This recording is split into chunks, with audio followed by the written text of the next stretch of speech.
আসছে বাজেটে সাধারণ মানুষকে কিছুটা স্বস্তি দিতে করমুক্ত আয়সীমা বাড়ানোর পরিকল্পনা করছে সরকার।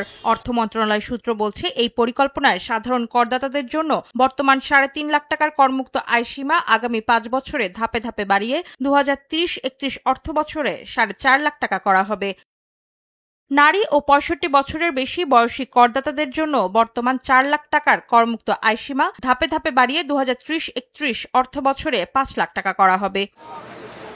বর্তমান মূল্যস্ফীতির যা চাপ, সেক্ষেত্রে ধাপে ধাপে না বাড়িয়ে একবারেই করমুক্ত আয়সীমা বাড়ানোর পরামর্শ অর্থনীতিবিদদের। আগামী অর্থবছরে করমুক্ত আয়সীমা বাড়িয়ে কমপক্ষে ৫ লাখ টাকা করা উচিত।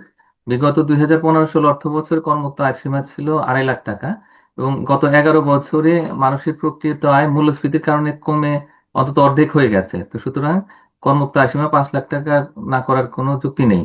আর সব মিলিয়ে আসলে অর্থনৈতিক যে অবস্থা, মানুষের হাতের আয় রোজগার এতটাই কম যে এই সময়টাতে আসলে করমুক্ত আয়সীমা বাড়ানোটা সবচেয়ে স্বস্তিদায়ক হবে।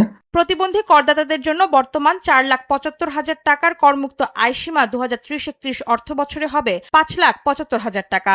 গেজেটভুক্ত মুক্তিযোদ্ধাদের বর্তমান ৫ লাখ টাকার করমুক্ত আয়সীমা পরবর্তী ৫ বছরে হবে ৬ লাখ টাকা।